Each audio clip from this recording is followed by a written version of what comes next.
अनमोल वचन अखिल भारतीय संत मत सत्संग के संस्थापक और गृहस्थ में आनंद योग के जनक परम संत महात्मा परम पूज्य श्री यशपाल जी महाराज अर्थात परम पूज्य भाई साहब जी द्वारा प्रतिपादित इन अनमोल वचनों का पालन करना अति आवश्यक है। ये वचन हमारी गृहस्थ आध्यात्मिक साधना के लिए मूलभूत सिद्धांत हैं, जो इस प्रकार हैं।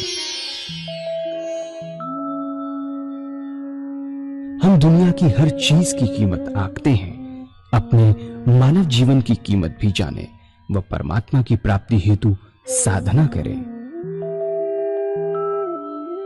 मनुष्य योनि एक उपहार है, इसीलिए परमात्मा को धन्यवाद देते हुए आधा घंटा प्रातःकाल, आधा घंटा सायंकाल पूजा अवश्य करें। सत्संग, सतनाम व सद्गुरु को प्राथमिकता देते हुए इसी के आधार पर ध्यान योगाभ्यास अवश्य करें व गृहस्थ के कार्यों को परमात्मा का कार्य समझकर उसी की याद में संपन्न करें। हर समय ये ध्यान रहे कि गुरु कृपा द्वारा परमात्मा की पवित्र सत्ता का हमारी आत्मा में वास है, अतः मन में निरंतर अपने इष्ट देव का जाप करें। मान सम्मान की इच्छा न करें व अपमान से दुखी न हो। परमात्मा के अतिरिक्त किसी और का भय न करें। दूसरों की बुराई न करें, न सुने, सत्य व मधुर बोलें, अश्लील शब्द मुंह से ना निकालें, सभी से नम्रतापूर्ण व सुंदर व्यवहार करें। धर्म पत्नी के अतिरिक्त अपने से बड़ी से माता जैसा, बराबर की से बहन जैसा व छोटी से पुत्री जैसा व्यवहार करें। सांसारिक जीवन यापन की आवश्यकताएं अंतहीन है, इसलिए अधिक से अधिक समय सत्संग में व धन परोपकार में खर्च करें। याद रखें, न स्त्री माया है, न धन दौलत, न ही परिवार। माया वह है जो हृदय को परमात्मा से दूर हटा दे। अतः निरंतर सत्संग और सद्गुरु की शरण में रहने का प्रयास करें। भोजन अपने इष्ट को अर्पण कर प्रसाद रूप में परमात्मा की याद में करें। रात्रि में सोने से पहले अच्छे बुरे कार्यों का आत्मनिरीक्षण कर उसका समुचित पश्चाताप करते हुए ध्यान करें व प्रभु की गहरी याद में ही विश्राम करें। परमात्मा तू ही है, तेरी इच्छा पूर्ण हो।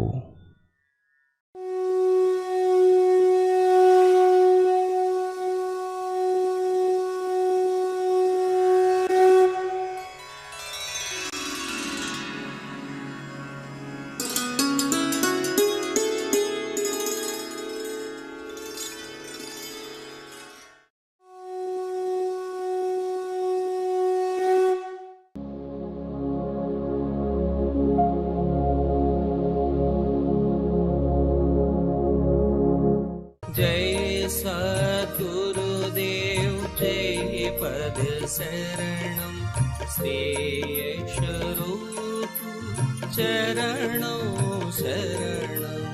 जय सद्गुरुदेव जय पद शरणम श्री यशरूप चरणों शरणम।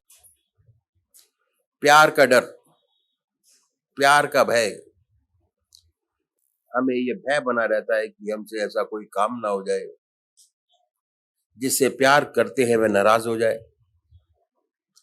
यह है अदब। और ये अदब कैसे शुरू होता है? बच्चा है, जो अच्छा बच्चा है, अपने माँ बाप का अदब करता है। माँ बाप को उसने अदब किया। जो माँ बाप का अदब करता है वह हमेशा फलता फूलता है। बच्चा बड़ा हुआ, स्कूल जाना शुरू करता है।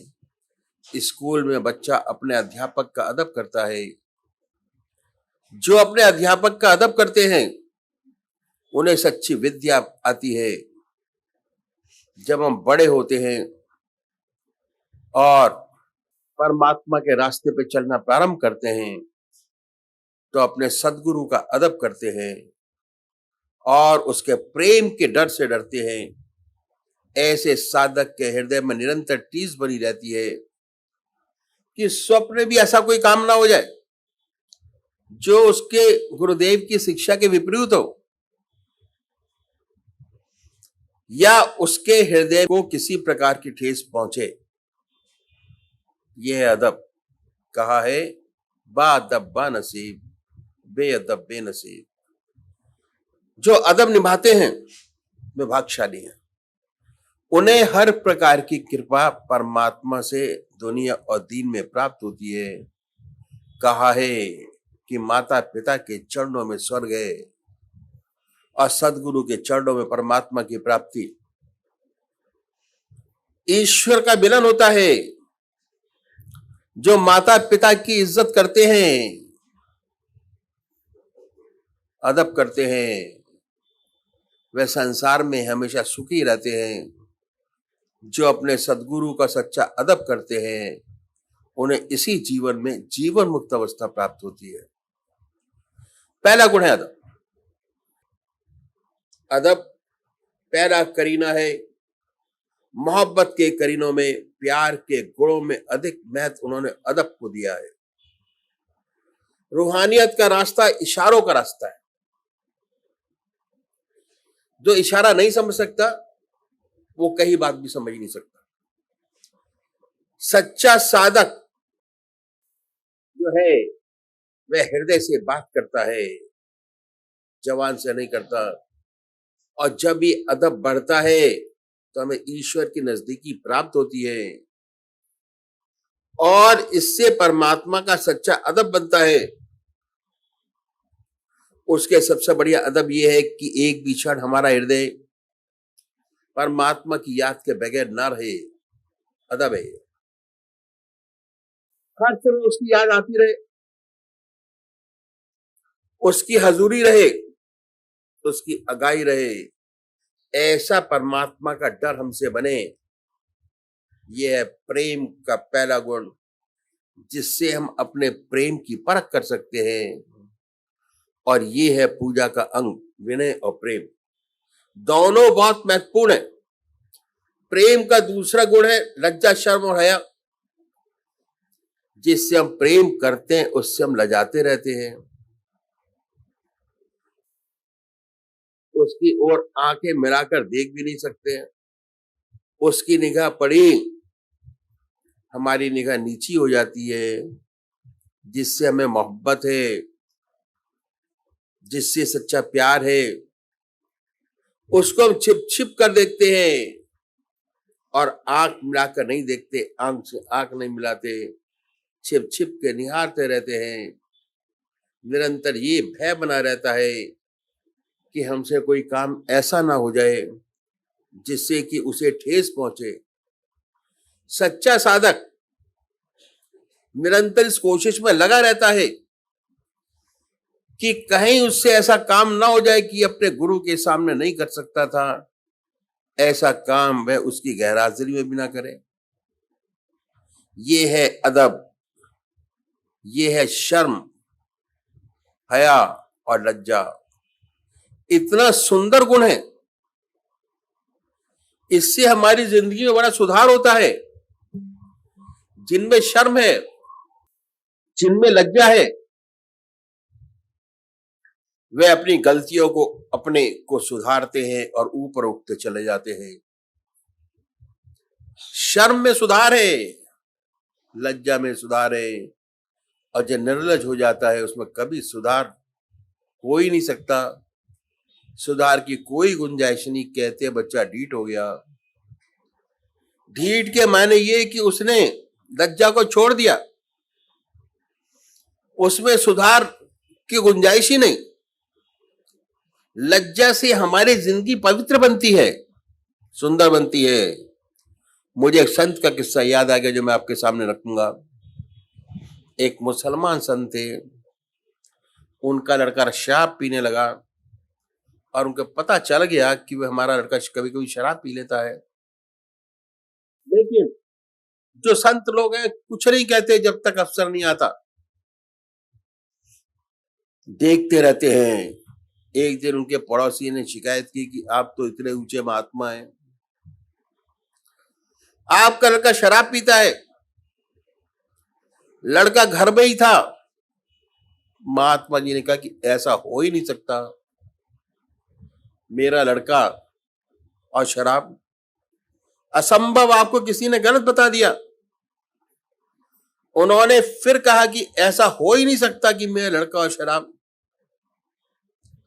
लड़का सब सुन रहा था। फिर उन्होंने कहा कि मैं आपको दिखाऊंगा।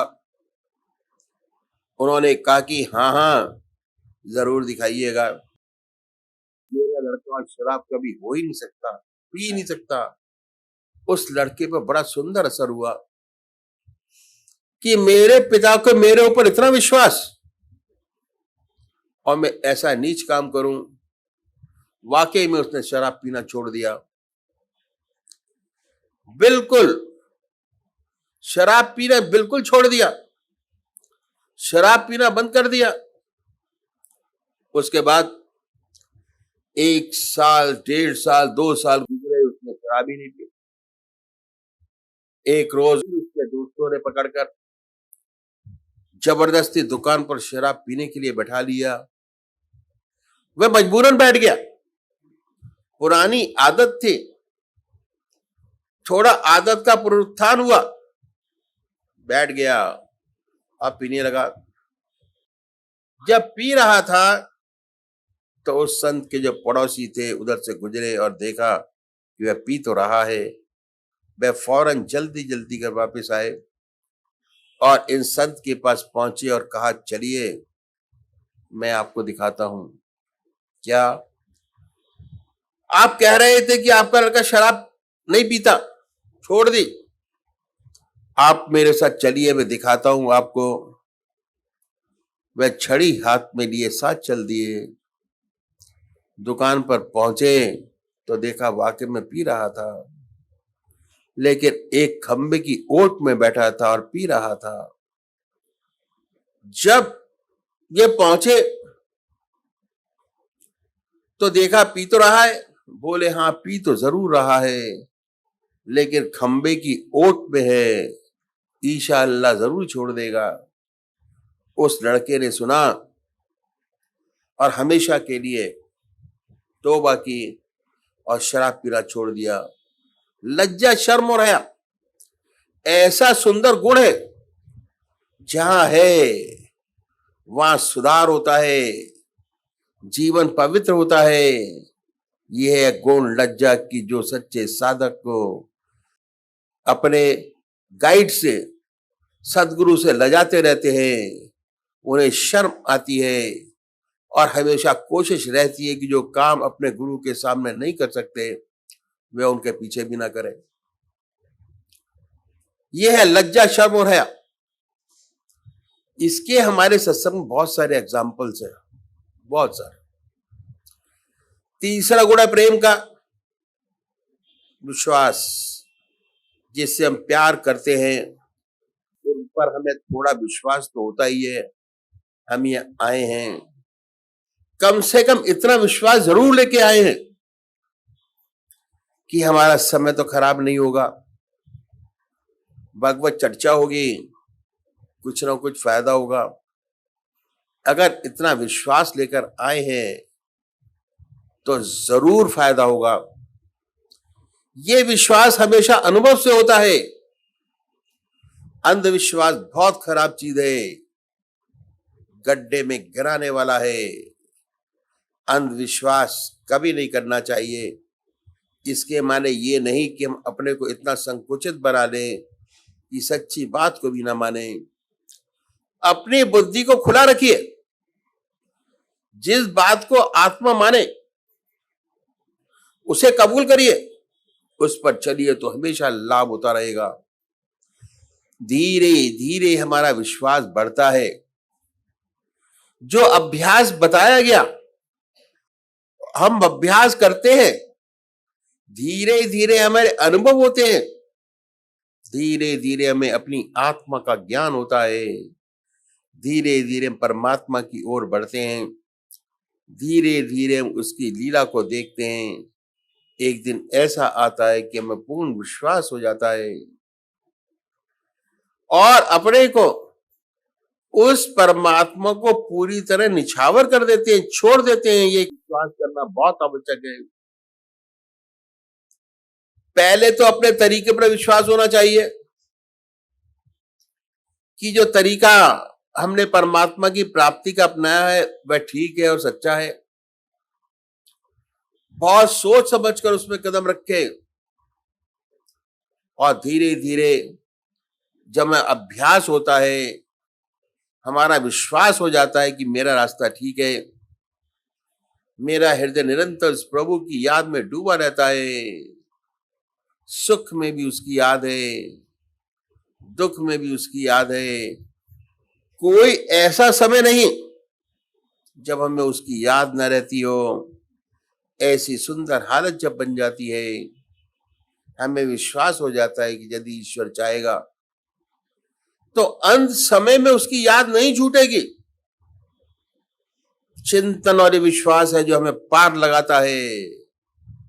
जब मौत का धक्का आता है तो बड़ी बड़ी तपस्या धरी की धरी रह जाती हैं। क्यों? शरीर कमजोर हो जाता है, मन भी कमजोर हो जाता है। ऐसा विश्वास, ऐसे आत्मिक अनुभव यदि जिंदगी में हो जाते हैं, आध्यात्मिक दृष्टि से उनसे विश्वास दृढ़ हो जाता है। अब वही अंत समय में काम आता है। इतनी बड़ी महत्ता है विश्वास की। लेकिन याद रखिए, अंधविश्वास बहुत खराब चीज है जिसे कभी नहीं करना चाहिए। हमेशा सोच समझकर विश्वास करें, अनुभव के साथ विश्वास करें, बराबर लाभ होता रहेगा। आप बढ़ते रहेंगे पर विश्वास ही परमात्मा से मिलाएगा। मुझे एक पौराणिक कथा याद आ गई जो मैं आपके सामने रखूंगा, बहुत सुंदर है। एक बार पार्वती जी ने शिव जी से पूछा कि महाराज ये कुंभ का मेला होता है? 12 साल में एक बार लाखों व्यक्ति आते हैं गंगा में स्नान करने के लिए। ऐसा कहते हैं कि गंगा जी ये पाप नष्ट कर देती है। इतने व्यक्ति आते हैं, गंगा स्नान करते हैं, तो इनके पाप गंगा जी में रह जाते होंगे। गंगा जी को कितना कष्ट होता होगा, कितनी दिक्कत होती होगी इन पापों को नष्ट करने में। लाखों व्यक्ति सारा अपना बोझ पापों का छोड़ जाते हैं गंगा जी के अंदर। शिव जी बहुत मुस्कुराए और कहने की पार्वती जी ऐसी बात नहीं है, ये लोग जो पाप की जैसे गठरी अपने सर पर लाते हैं वैसे के वैसे ही वापस ले जाते हैं। तो फिर खामा खा आते हैं। लाखों की भीड़ होती है, स्पेशल ट्रेन चलती हैं, बसें चलती है, इतना बड़ा इंतजाम किया जाता है, तो ये सब बेकार है। लगता तो ऐसा ही है। पार्वती जी ये सब दिखावा मात्र है। पार्वती जी बोली कैसे हो सकता है? कहा चलिए कुंभ का मेला लगा हुआ है तो देख ले, अपने आप को अपने आंखों से देख ले। शिव जी ने अपने को कोड़ी का स्वरूप बनाया और पार्वती जी को कोड़िन का स्वरूप दिया। इस तरह कोड़ी कोड़िन बनकर त्रिवेणी की तरफ चले और उस रास्ते पे पहुंचे, बैठे जहां से लाखों यात्री स्नान करने जा रहे थे और आ रहे थे। शिव जी ने, महाराज ने वह एक नारा लगाना शुरू किया और ये था कि मुझे एक महात्मा का वर मिला है कि कुंभ के मेले में अगर कोई ऐसा गंगा माई का भक्त जिसके गंगा स्नान करने के बाद सारे पाप नष्ट हो गए हों, यदि वो गंगा जल मेरे ऊपर छिड़क दे तो मेरी काया कंचन हो जाए, मैं ठीक हो जाऊं, मैं स्वस्थ हो जाऊंगा। मुझे ऐसा वरदान है, एक संत की वाणी है, और वो संत की वाणी कभी झूठी नहीं हो सकती। इतना विश्वास दिलाया पब्लिक को। न हुई है, न होती है, न हो सकती है। आप लोग स्नान करने जा रहे हैं, यदि ऐसा कोई व्यक्ति आए जिसके त्रिवेणी में स्नान करने के बाद सारे पाप नष्ट हो गए हों, जल लेता है और मेरे ऊपर छींटा लगा दे, सुबह से शाम हो गई, एक भी गंगा माई का भक्त ना मिला जिसने हिम्मत की हो कि छींटा लगा दे। जिसे विश्वास हो पक्का, गंगा में स्नान करने के बाद उसके पाप नष्ट हो गए हों। पार्वती जी तमाशा देखती रहीं। बड़ा विस्मय हुआ कि भगवान ठीक ही कह रहे थे। सायंकाल के समय जब सूरज छिपने लगा, किसान आया, उसने गंगा जी में स्नान किया। पाप नाशिनी मां हर हर गंगे का उच्चारण का पवित्र हो बाहर निकला। कुछ लोगों को वहां खड़े देखा। शिव जी की घोषणा उसने भी सुनी कि अगर कोई ऐसा गंगा माई का भक्त चीटा लगा दे तो मेरा शरीर स्वस्थ हो जाएगा। तो कहने लगा कि त्रिवेणी में स्नान करने के बाद पाप तो रहता ही नहीं, इसमें तो कोई शुबा नहीं। जो तू कह रहा है, तेरा शब्द झूठा हो सकता है, लेकिन त्रिवेणी झूठी नहीं हो सकती। मैं भी जल लाता हूं, छींटा लगाता हूं, दोबारा गया, इसी विश्वास के साथ कि पाप तो रहता ही नहीं। उसका जीवन इतना पवित्र और सरल था। जल लाया, छींटा लगाया, छींटा लगाते ही पार्वती जी और शिव जी प्रकट हो गए। तो कहा, देखो करोड़ों में एक ही ऐसा है जिसे पूर्ण विश्वास है कि गंगा जी में स्नान करने के बाद पाप तो रहता ही नहीं। तो विश्वास आखिरी मंजिल है। ये विश्वास जो अनुभव से हासिल हुआ, जिसने आपके जीवन को पवित्र बना दिया हो, ऐसे विश्वास अंत में काम देता है, पार लगाता है। प्रेम का चौथा गुण संतोष। इस सेवक के गुरुदेव कहा करते थे, बहुत सुंदर बात कहते थे कि संसार बनाए सार और असार की मिलौनी से। इसमें सार भी वस्तु है और असार भी वस्तु है, दोनों से मिलकर ये संसार बना है।